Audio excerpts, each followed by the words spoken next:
अस्सलामुअलैकुम, मैं हूं मुनीज़े जहांगीर और आप देख रहे हैं प्रोग्राम स्पॉटलाइट। नाजरीन, पाकिस्तान की दो बड़ी जमातों ने हुकूमत के खात्मे के लिए मुहिम चलाने का ऐलान किया है, पर पाकिस्तान में अपोजिशन की सबसे बड़ी जमात नून लीग आज भी अपना वाज़े मौक़िफ़ बयान नहीं कर रही है।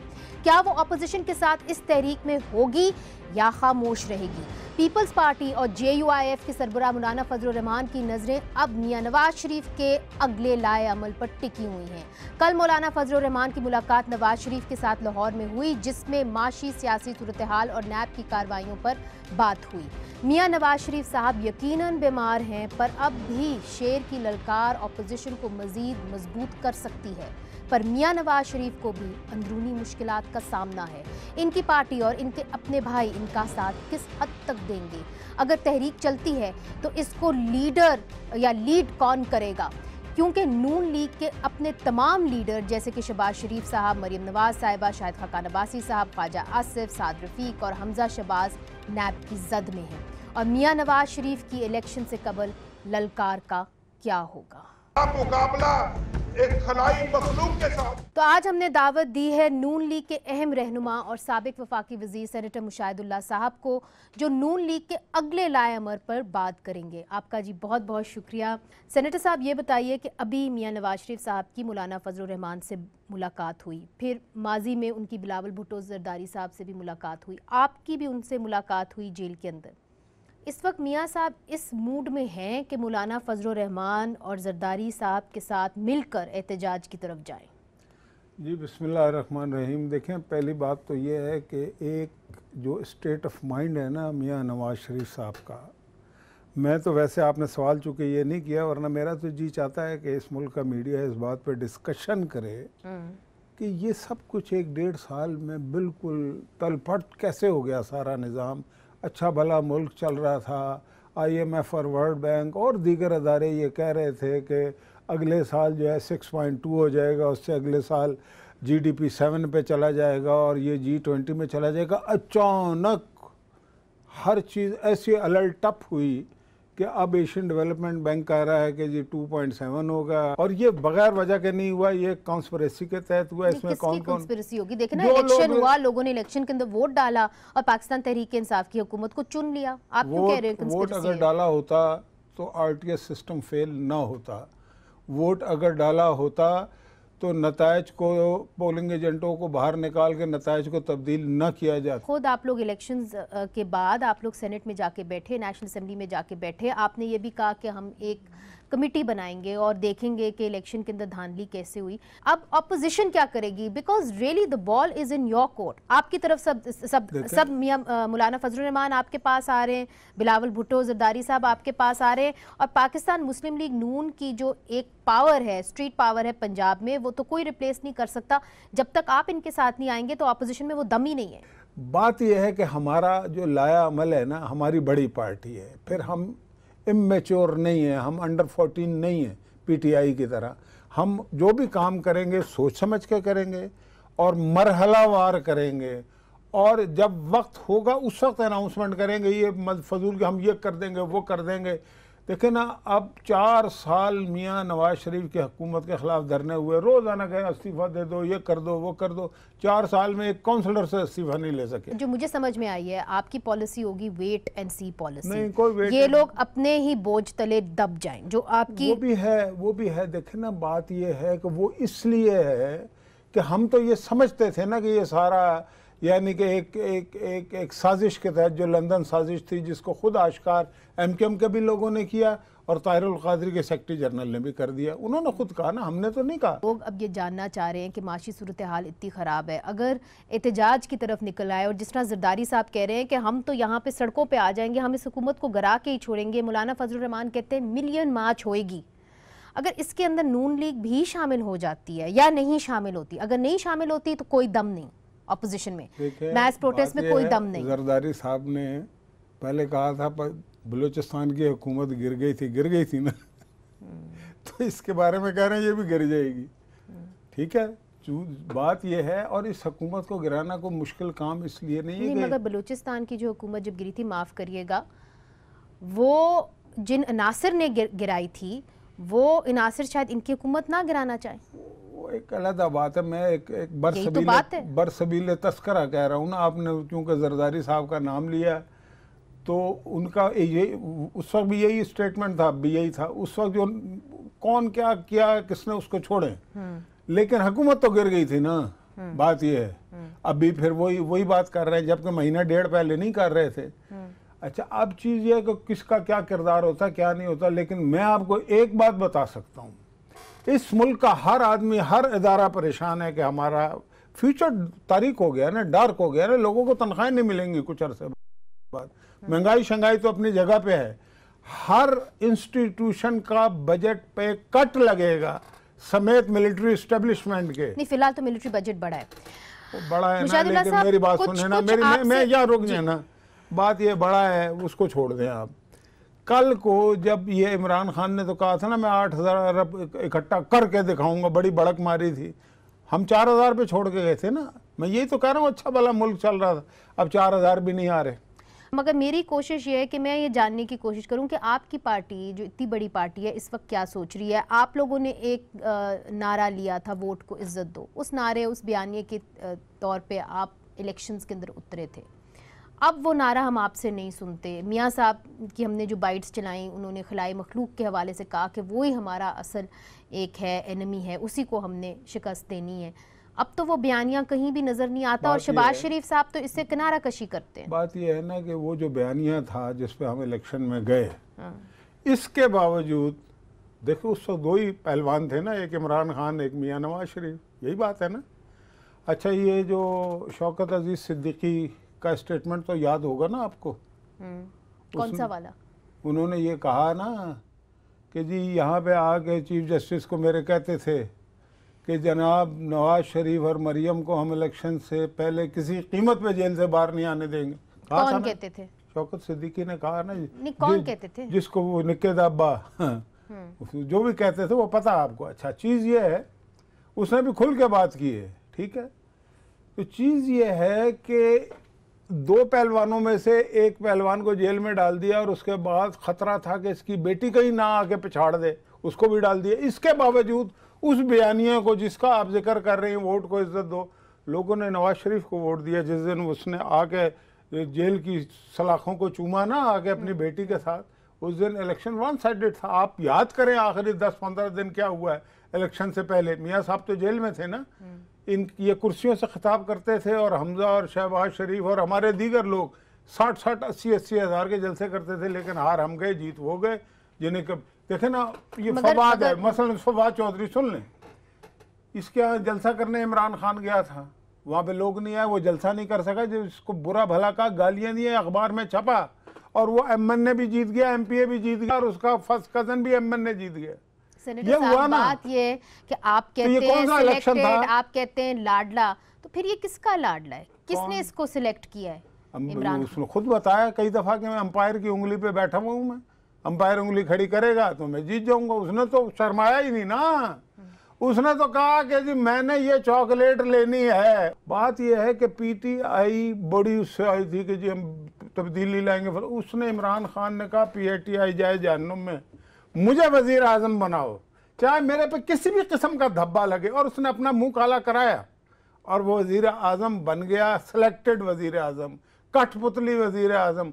तो उसके बाद वो डिलीवर तो नहीं कर सकता। मैं दूसरी बात ये कह रहा हूँ कि क्यों नहीं डिलीवर कर सकता? सुने ना, इसलिए नहीं सारे कर सकता, दायरे उसके मातहत इसलिए नहीं कर सकता, मातहत है ना, वो तो जितने हैं वो अभी पता लग जाएगा। चीज ये है कि वोट को इज्जत दो पे लोगों ने वोट दिए ना, इसके बावजूद क्या आपने एक पहलवान को अखाड़े में रखा हुआ है फिर भी हार गया। मगर सेनेटर साहब मुझे एक बात बताएं, अभी केसेस मैंने पूरी लिस्ट दी कि आपके तमाम लीडरान के खिलाफ चल रहे हैं, अगर वो सारे जेल में होते हैं तो आपकी इस तहरीक को, जो कि अभी शहबाज शरीफ साहब ने भी बयान दिया लंदन से कि हम अपोजिशन की तहरीक में शामिल होंगे, अगर आप होंगे तो इसको लीड कौन करेगा? शाहिद खाकान साहब, शहबाज शरीफ साहब, मियाँ नवाज शरीफ साहब, मरियम नवाज साहिबा, कौन? सारे जेल में है ना। अब ये कह रही है ना सब नहीं, जेल में तो नहीं है मगर नैब की जद में तो है। नैब की जद में तो इमरान खान भी है ना। नहीं, मगर उनके खिलाफ तो बाकायदा कार्रवाई हो रही है ना नैब के जरिए। उनके खिलाफ कार्रवाई हो रही है, तो यही आप फरमा रही है ना कि वो तो जेल में होंगे, तो तारीख कौन चलाएगा? यही कह रही हैं आप। जी। तो पीएनए की तारीख किसने चलाई थी? उसमें उसको जेल में नहीं थे क्या? जेल में होने से क्या होता है? जेल में होने से तहरीकों को जला बख्शती हैं जेलें। जेल शेल कोई चीज़ नहीं होती, जेल से नहीं लीड कर सकता आदमी। दूसरी बात यह है कि ये जो जेल में जो डालने का जिन्हें शौक चराया है, कल को इन्होंने भी तो जेल में ही होना है ना, क्योंकि ये जेन्युइनली करप्ट हैं। अच्छा चलें, इस पे बाद में बात करेंगे, मगर शेख रशीद साहब ने कुछ कहा है शहबाज शरीफ साहब के बारे में, वो हम आपको सुनाना चाहते हैं, दिखाइए जी। मैंने शहबाज शरीफ को ग्रीन सिग्नल मांगते हुए देखा था, मैंने उसे एनआरओ मांगते सुना था और किसी को नहीं सुना। और मुझे आज मैं पहली दफा कह रहा हूं कि शहबाज शरीफ का केस कल जो मैंने प्रोसीडिंग पढ़ी है बड़ा सीरियस है, हमजे का केस बड़ा सीरियस है, सुलेमान का केस सीरियस है। और मुझे ऐसा नजर आ रहा है, नजर नहीं आ रहा, बल्कि आज नवाज शरीफ और शहबाज शरीफ की सियासत अलग है। नवाज शरीफ और शहबाज शरीफ की सियासत अलग है और मैंने खुद शहबाज शरीफ को एनआरओ मांगते हुए देखा है। उन्होंने साथ ये भी कहा कि मैंने जो उनके केस पढ़े हैं, मैं आपके चैलेंज करता हूँ, मेरे यहाँ प्रोग्राम में आ जाए 2-3 लेके ना अदालतों के फैसले, अगर ये पढ़ के सुना देना तो मैं ये जो कहेगा करने को तैयार हूँ। इतना बड़ा जय्यत जाहिल है ये यानी कि ये कह रहा है, सुने मेरी बात कि जी मेरे सामने, आप तो कल तक कहते थे न डील होगी न डील होगी, तो आप तो खुद कह रहे हैं ना कि मेरे सामने हो गया है सारा काम। यही इस मतलब है ना शेख रशीद का। और फिर ये मुझे बताएं कि किसके सामने, बताएं ना, फिर यह कि एनआरओ देता कौन है? और मतलब कि इनके सामने आप बताओ कि ये भांड जमाने भर के, इनसे रेलवे संभाली नहीं जा रही, हमेशा सारी ज़िंदगी झूठ के सहारे पे इनकी सियासत चली है। शहबाज शरीफ जो है, चांद की तरफ देख के आप जो मर्जी हरकत करते रहे, आपका ही मुंह खराब होना है ना। मगर सेनेटर साहब, एक सवाल मैं आपसे करूंगी कि जब हम इंटरव्यू करते हैं मियां नवाज शरीफ साहब का और मियां शहबाज शरीफ साहब का, तो वाकई में दो वाज़ेह राय सामने आती है। हो सकता है कि उनकी आइडियोलॉजी एक ही हो, बयानियाँ एक ही हो, मगर उसको टैकल करने का तरीका बिल्कुल अलग है।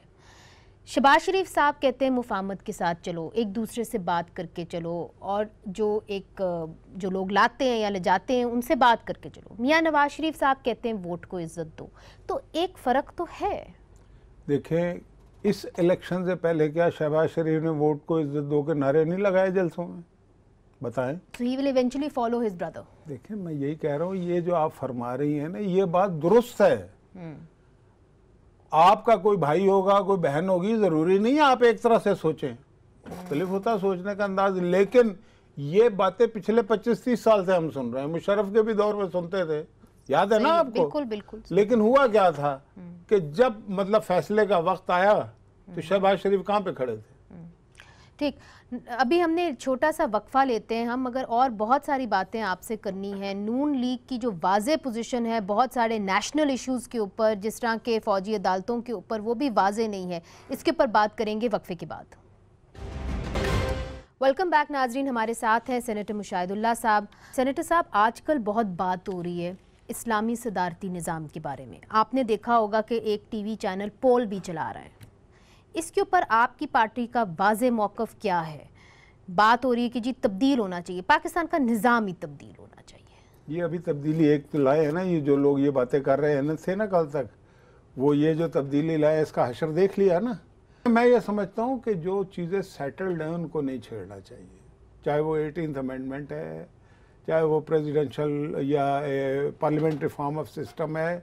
हमारा इस पर बड़ा हमारा क्लियर मौक़िफ़ है। और ये जो इस मुल्क के निज़ाम के पीछे मुस्तकिल कुछ लोग, मुझे नहीं पता, बड़े सूडो इस यहाँ पे जो है ना वो इंटेलेक्चुअल्स, ये 10 साल से हो रही है बात प्रेसिडेंशियल, अब इस्लामी लगा दिया है, इसलिए कि एक जो इस्लामी तबका है ना, हाँ, वो तो साथ मिलाना। पहले खाली प्रेसिडेंशियल था। तो ये बातें जो हैं ये वही लोग कर रहे हैं जो पीटीआई को तब्दीली की अलामत समझ के लाए थे, और उस तब्दीली ने इस मुल्क की जड़ें खोखली कर दी है 7 महीने में। और मेरा ख्याल है कि इसको बदलना आसान नहीं होगा। हमने कल ही लीगल जो एक्सपर्ट्स हैं उनसे बहस की, और वो ये कह रहे थे कि ये नामुमकिन है, ये लफ्ज़ उन्होंने इस्तेमाल किया। ठीक बात है। मगर दूसरी तरफ हमने ये देखा है कि फ़ौजी अदालतों के ऊपर भी पाकिस्तान मुस्लिम लीग नून का मौकफ क्लियर नहीं आ रहा। एक तरफ से शाहिद खान अब्बासी उसको काला कानून कह रहे हैं, राना सनाउल्लाह साहब कह रहे हैं कि गैर मामूली हालात थे तभी हमने इनको इजाज़त दी थी, अब गैर मामूली हालात नहीं है।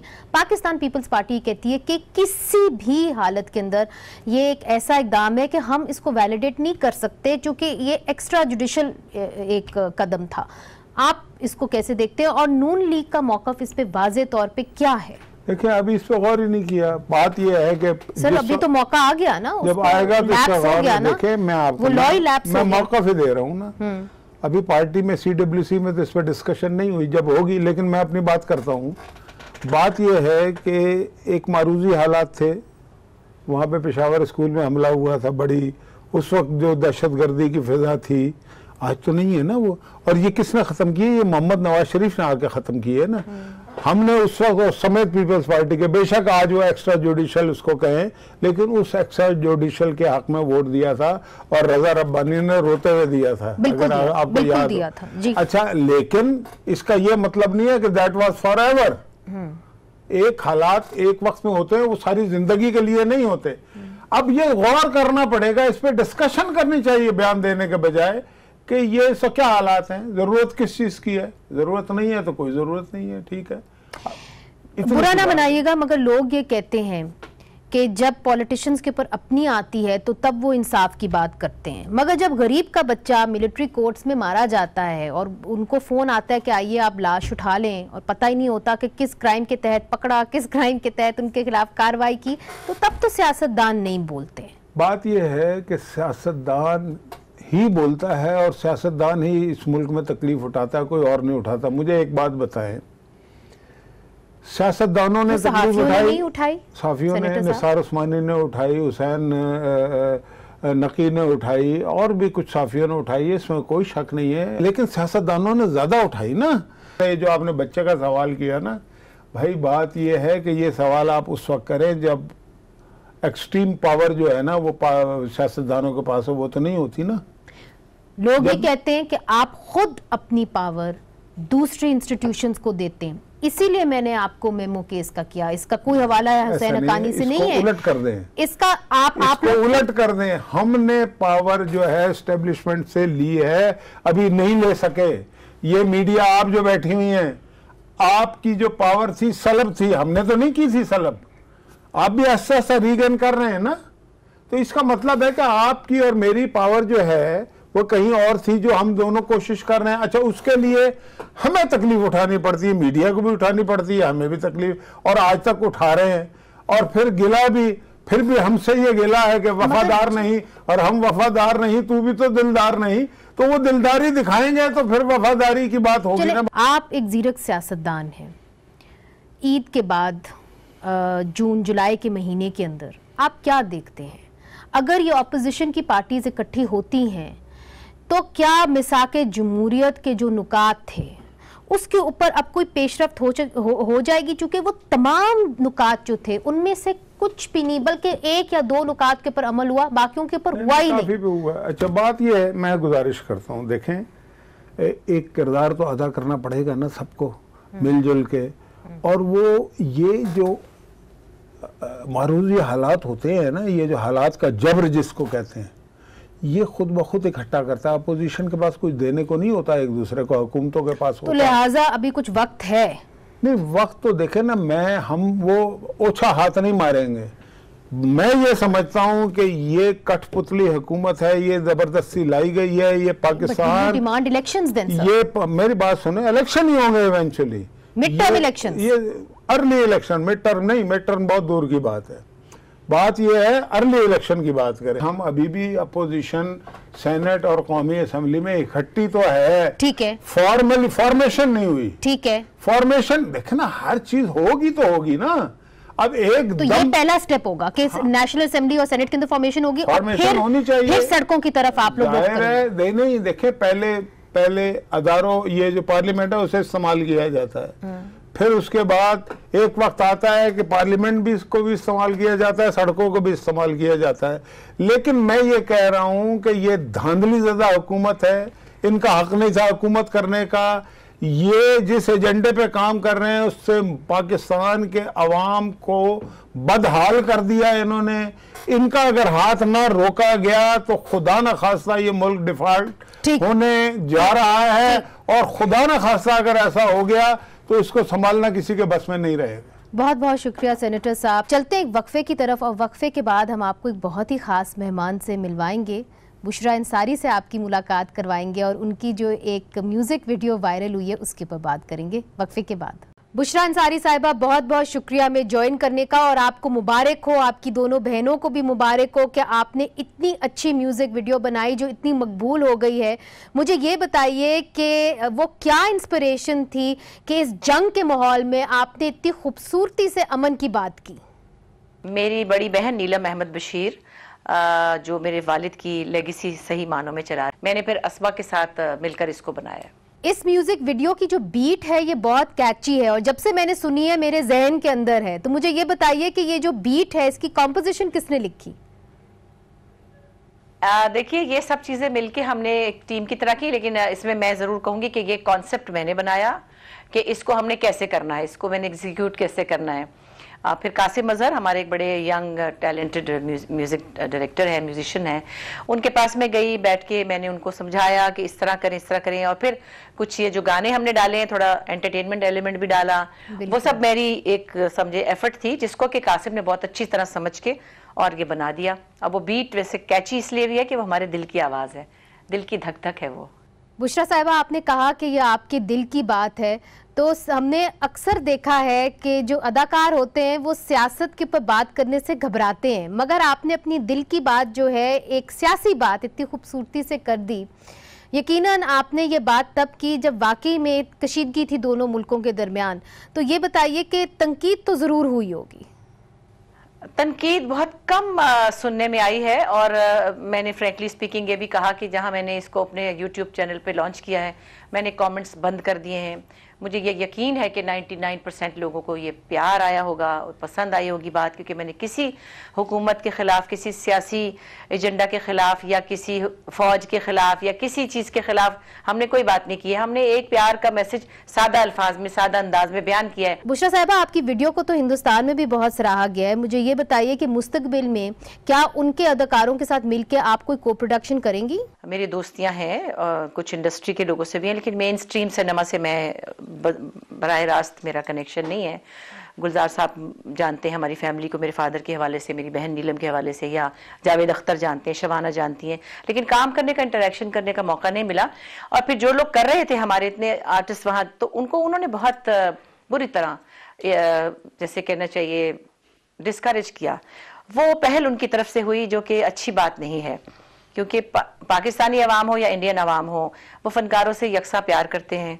और उसके बाद तो मुझे नहीं पता कि को प्रोडक्शन का माहौल क्या होगा। अब जहाँ ये इलेक्शन होने वाले हैं, जिसकी वजह से ये सारा तमाशा किया गया है इंडिया में, जो इलेक्शन की मूवमेंट के हिसाब से इसको, जो पिछले दिनों ये स्ट्राइक्स वगैरह की गई हैं, जो भी मैं इसमें नहीं जाना चाहती, लेकिन उसी एजेंडे का हिस्सा है कि लोगों के अंदर मखसूस तबके ने, समझ लें उनके मीडिया के कुछ एंकर्स ने, एक आध का नाम मुझे आता नहीं है, वो तो सिर्फ मुझे लगता है कि गर्म तवे पे बैठे रहते हैं, बहुत तेज बोलते हैं, और बहुत ज्यादा लगता है सिर्फ नीचे से तेज आग जल रही है और वो सिर्फ तवे पे बैठे हुए हैं। तो वो इतना नेगेटिव कर देते हैं माहौल को कि मुझे लगता है कि अपने अपने घरों में लोग जल जाते होंगे। बुशरा साहिबा, मीडिया वाले जितना ही जलाने की कोशिश करें, आपने तो दोनों अवाम को, पाकिस्तान और हिंदुस्तान की, बड़ा मुतासिर किया है, और अवाम जो है वो आपकी तरफ देख रहे हैं, और वो ये पूछना चाह रहे हैं और जानना चाह रहे हैं कि आपकी और आपकी जो बहनें हैं मुस्तकबिल में इस तरह की वीडियोस और लाएंगी अपने यूट्यूब चैनल के जरिए? जी, उनको एंटरटेन करने की कोशिश करूंगी, और नीलम तो लिखती रहती हैं। बुशरा साहिबा, आपको याद होगा कि ख़वातीन का बड़ा ही अहम रोल रहा है पाकिस्तान और हिंदुस्तान के दरमियान अमन दोस्ती के लिए, और आपको याद होगा कि जब कारगिल की जंग हुई थी तो उसके बाद पाकिस्तान की ख़वातीन ने एक बस चलाई थी, बल्कि वो बस लेके गए थे, अमन बस, दिल्ली, और फिर दिल्ली से बस आई थी अमन बस इधर पाकिस्तान, और दोनों ने अमन का पैगाम दिया था। तो आप क्या समझती हैं कि पाकिस्तान और हिंदुस्तान के दरमियान जो कशीदगी है उसको कम करने के लिए अदाकार और ख़वातीन एक ख़ास रोल अदा कर सकते हैं? बड़ी अच्छी बात मैं आपसे शेयर करूं कि एक इरम सईद के नाम से एक नौजवान खातून अमेरिका से आई थी अभी पिछले हफ्ते, और वो कोई मूवमेंट चला रही हैं अपनी इंडियन फ्रेंड्स के साथ अमेरिका से। और वो इतना प्यारा आइडिया लेके आई थी। जब वो आई तो इत्तेफाक से उन्हीं दिनों में हमारा गाना रिलीज हुआ, और वो हमसे हमारे डिस्टेंट रिलेटिव भी हैं।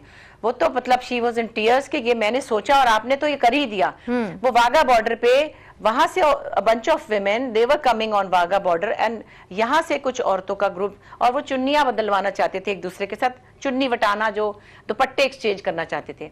खैर वो उस दिन तो वो एक खातून वहां से आ रही थी, ये जा रही थी, और उनको वहां स्ट्रिक्टली रोक दिया गया।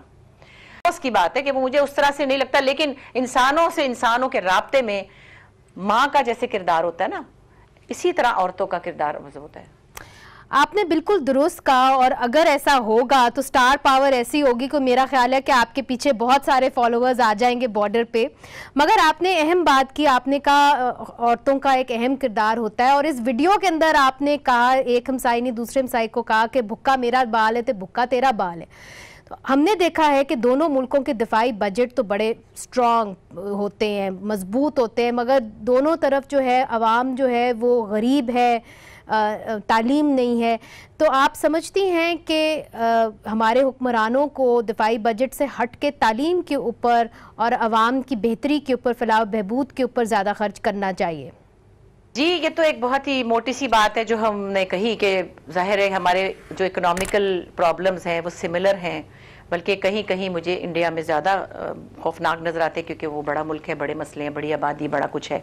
लेकिन फिर भी हमारी मसले हमारे सिमिलर हैं, और हमारे एजेंडाज भी सिमिलर ही हैं। अगर हम अपने जंगी सामान को बढ़ाते हैं या हमारा बजट ज़्यादा है, तो वहाँ पे भी कुछ यही कुछ हो रहा होगा। हम तो इंसानों से बात कर रहे हैं, हम किसी हुकूमतों से बात नहीं कर रहे। हम तो इंसानों से, इंसानों के राब्ते और इंसानों से बात कर रहे हैं कि वो क्या समझते हैं, और अगर कोई इंसानों की ज़बान सुनना समझना चाहे तो वो सीख सकता है। हम गवर्नमेंट की पॉलिसीज तो ना बदल सकते हैं, ना उनको हम गाइड कर सकते हैं। वो तो अपनी ही, वो कहते हैं वो अपनी खून न छोड़ेंगे, और हम अपनी खून न छोड़ेंगे। बुशरा अंसारी साहिबा, बहुत बहुत शुक्रिया कि आपने हमें अपना वक्त दिया। आपको और आपकी बहनों को सलाम, और हम उम्मीद करते हैं कि आने वाले दिनों में, कुछ महीनों में हम मजीद आपकी जो क्रिएटिव वर्क है आपके यूट्यूब चैनल पे देखेंगे। ज़रूर। नीलम अहमद बशीर मेरी बहन जिन्होंने ये लिखा, और अस्मा अब्बास जिन्होंने मेरे साथ परफॉर्म किया। हम तीनों बहुत खुश हैं, आजकल बड़े मज़े आ रहे हैं। और हमें भी बड़ा मज़ा आया, हम भी बड़े लुत्फ़अंदोज़ हुए आपकी ये वीडियोस देख के। आपका बहुत बहुत शुक्रिया। नाज़रीन, आज के लिए इतना ही। खुदा हाफिज़।